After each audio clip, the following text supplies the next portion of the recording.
Okay gang, today's brake service is going to be a 2006 Ford Expedition. The vehicle has 202,000 miles on it. It gets driven quite a bit, long distances, and there was some complaint of some squealing or screeching noises being made at the rear, and we decided to go ahead and change the brakes and change the rotors, and so that's what I'm going to do right now. And I've got a new rotor there, one for each side, a new set of pads, and I'm just going to show you the sequence for doing this. Now, the Fords are a little different in that they have this clip right here, and that clip, you got to be careful taking it off. It's not hard to do, and I'll just show you an easy way to do it. I take a screwdriver, come in and put pressure on like that, and then I grab it with a pair of pliers, rotate it, comes right off. You do the same thing going back together. And the other thing, on the back side here, you've got two little caps. I've already got the cap loose. There's one here, a little dust cap, and one down below. And those cover the bolts that hold the caliper. And then I've got a 7mm Allen head socket, and that's going to go in that bolt and then break it loose. And then I'll remove those two bolts and remove the caliper and show you more from there. Okay, that was easy enough. The outer pad, you can see here, it just slides in like that, just hangs on it, and there's a little scraper right here. And that little scraper is your indicator, and what it does is whenever the brakes get low and the pad wears away, that scraper makes contact with the rotor and makes a screeching noise. The other pad is actually inside or pinned into the caliper, let's say, and I'll show you what that looks like with a new one. It's got this spring device, and what that does is it slides into the piston, and this kind of just holds it in place, and that's all that does. I'm going to pull that one out, and there you can see here's the old one removed, and that just goes into this cup here, which is the piston for the caliper. So once that's done, I set that out of the way. The next step I'm going to do is remove the bracket that holds the rotor on. And on the back side, I know it's kind of hard to see, there's two bolts, and there's one and there's the other one, and I'll just put a wrench on those, and I usually use a mallet to break them loose and get those out of the way, and then that bracket assembly will pull off, and then the rotor will be able to be removed.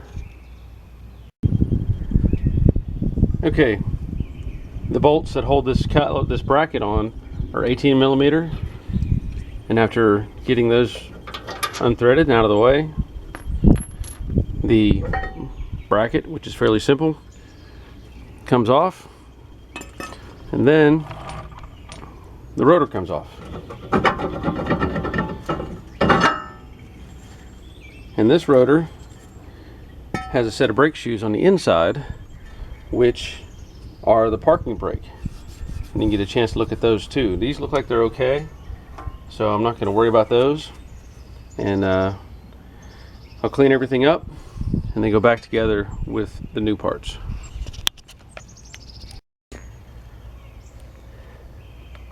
Okay, I used some brake cleaner to clean up the dust and debris. And one other thing I want to point out is on these new rotors, they come wrapped in plastic, and they also come with oil on them to keep them from rusting. And you may be able to see on my glove there just how much oil is on them. And so you need to clean those off using a solvent of some sort. I usually use lacquer thinner just because I do paint stuff, but something's going to break the oil down and get it off of there, because you don't want that interfering with your brake pads. Okay, rotor's in place, the bracket's back in place, and again that was an 18mm. And when I do that, I put the wrench on, and then I use a mallet to tighten things down. I don't like using my hands. I want to make sure everything's tight. But I wanted to point something out here. Here's the brake pads, the new ones.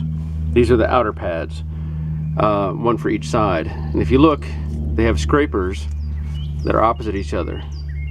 And so when I replace these, I take the one that I'm using off of this right now that went there, and I'm going to match it so that I have the scraper in the same location, and that takes care of the outer pad. The inner pad, they're uniform. They're the same from either side, and this just presses into the piston. But what I'm going to do, I have to get a press, and I'm going to push the piston back into the caliper so that there will be room with the new thickness around the rotor. Let me show you how I'm going to push that piston back in.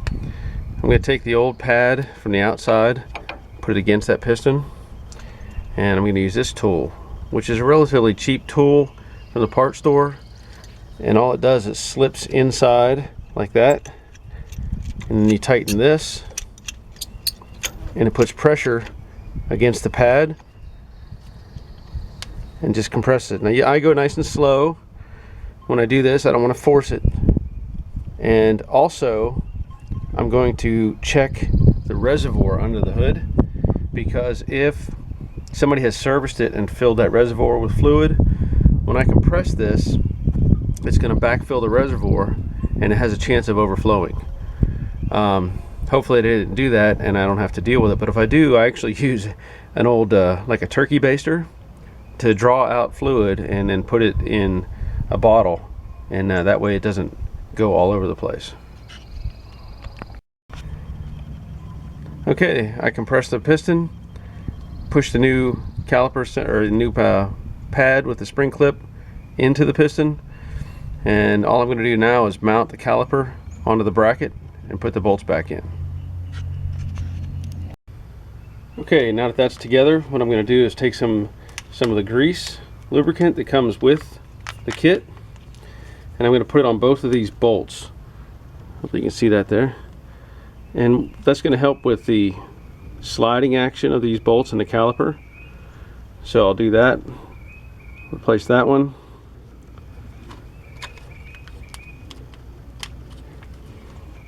Do the same thing for the other one.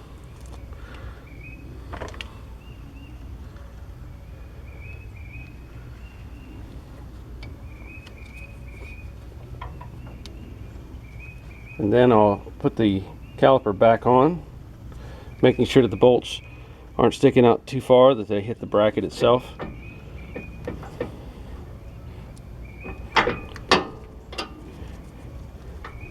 The next thing I'll do is I'll tighten up those two bolts, and then I'll reinstall that clip that holds out here on the outside of the caliper.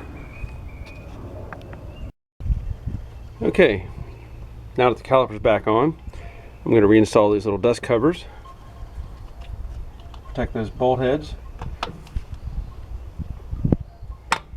and then I'm going to put that spring clip back on.